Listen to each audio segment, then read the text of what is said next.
Le Bitcoin, une opportunité inouïe ou un piège subtil? Reste à l'écoute pour découvrir pourquoi son rebond est inévitable à long terme, malgré les doutes actuels.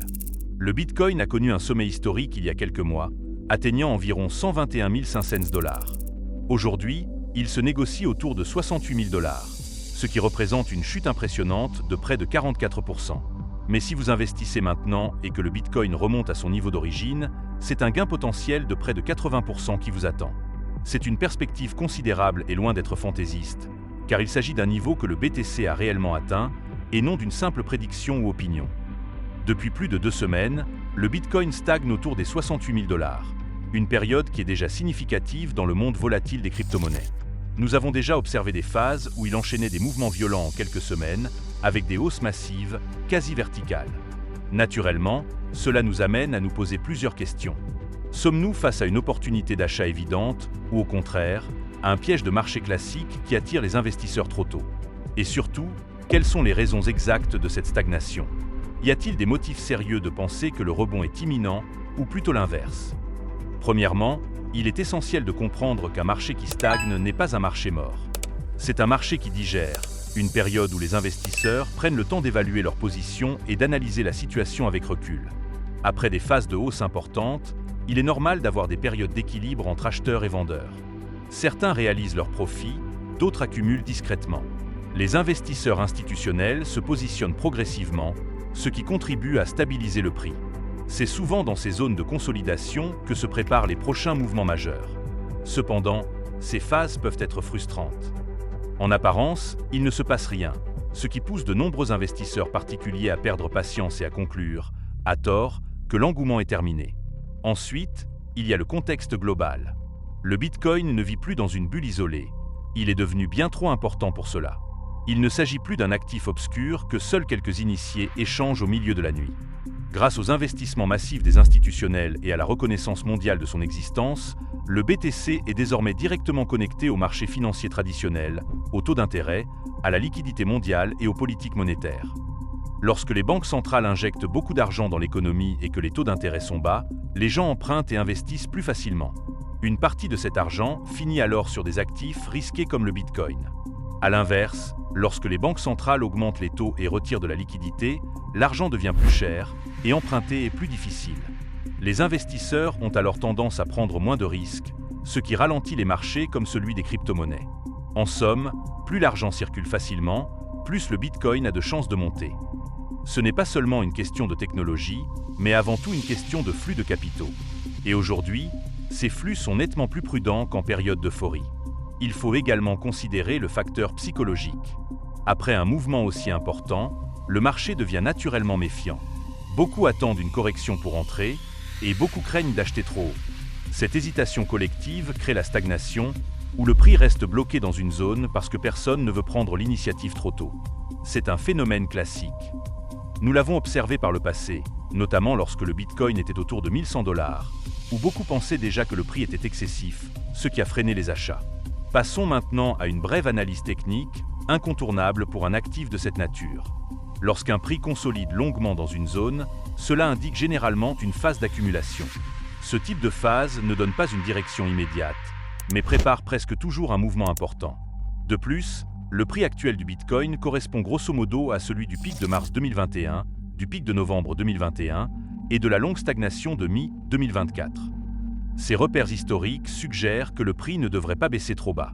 Ce sont des zones de support où l'actif a trouvé des acheteurs par le passé. Bien que cela ne garantisse rien, cela nous indique qu'une baisse significative en dessous de ces niveaux ne serait pas anodine. Le défi majeur est que personne ne peut dire quand, ni même si, le rebond se produira précisément. C'est là que de nombreux investisseurs se trompent en cherchant le timing parfait. Aujourd'hui, le Bitcoin n'est plus seulement un jouet pour les investisseurs particuliers. Des fonds, des entreprises et des structures financières s'y exposent. Ces acteurs n'achètent pas en panique. Ils accumulent progressivement, lentement et méthodiquement. Ce type d'achat crée souvent des marchés plats avant des reprises plus nettes. Un autre point crucial est la volatilité structurelle du Bitcoin. Ce n'est tout simplement pas un actif linéaire. Il alterne des phases d'explosion avec de longues périodes d'ennui total. Ceux qui sont présents sur ce marché depuis longtemps l'ont bien remarqué. Les cycles sont irréguliers, imprévisibles et souvent frustrants. C'est d'ailleurs précisément la raison pour laquelle peu de gens tiennent sur la durée, car il faut savoir supporter les périodes où il ne se passe rien. Alors, opportunité historique ou piège? La réponse honnête est que les deux scénarios sont possibles à court terme. Oui, un rebond arrivera probablement. Non, il n'est pas forcément imminent. Le marché pourrait très bien continuer à stagner, voire corriger encore un peu avant de repartir à la hausse. C'est exactement là que la plupart des investisseurs commettent une erreur. Ils recherchent le point bas parfait, celui où l'on achète pour voir le prix monter immédiatement. Or, dans la réalité, cela ne fonctionne presque jamais ainsi. Acheter au plus bas est une tâche quasi impossible à réaliser de manière systématique, car c'est strictement imprévisible avec une telle précision. En revanche, acheter bas par rapport à l'historique à long terme, c'est déjà une stratégie très puissante. Mon avis est simple, le rebond n'est pas forcément pour demain, peut-être pas pour le mois prochain non plus, mais sur le long terme, il se produira. Le Bitcoin est un actif très puissant et complètement incontournable. Il offre la possibilité de s'affranchir du système monétaire traditionnel, d'atteindre une indépendance financière tout en restant parfaitement sécurisé, ce qui est tout simplement énorme. Pour croire au rebond, il faut d'abord croire au Bitcoin, et c'est une conviction profonde. Cet actif fonctionne depuis toujours par cycle, alternant phases d'accumulation et d'expansion. Acheter lorsque le marché est calme, lorsque l'euphorie est absente et que le doute plane, est très rarement une mauvaise idée. Le plus important dans tout cela est qu'il n'est pas nécessaire d'attraper le point le plus bas. Acheter simplement à un niveau bas est déjà très avantageux et c'est souvent ainsi que se construisent les meilleures positions. Les personnes qui réussissent avec le Bitcoin ne sont pas celles qui réalisent des coups parfaits. Ce sont celles qui accumulent quand le marché est ennuyeux, quand il stagne, quand il n'intéresse plus grand monde. Pensez-y un instant. Vous achetez du BTC maintenant. Il chute d'encore 20% avant de remonter de 2 cents%. Vous aurez tout de même réalisé une affaire exceptionnelle, infiniment meilleure que celle de quelqu'un qui n'achète jamais, paralysé par l'idée de manquer le point le plus bas. Cependant, le piège serait de croire au gain facile et rapide, car c'est précisément le genre d'attente qui pousse à prendre de mauvaises décisions. L'opportunité est plus froide. Construire une position dans une phase calme, accepter la volatilité et laisser le temps faire son travail. Le Bitcoin n'est ni mort ni en explosion permanente. Il respire, et ceux qui comprennent son rythme ont toujours un avantage sur ceux qui recherchent des mouvements immédiats. En tout cas, il y a des fondamentaux qui ne changeront jamais.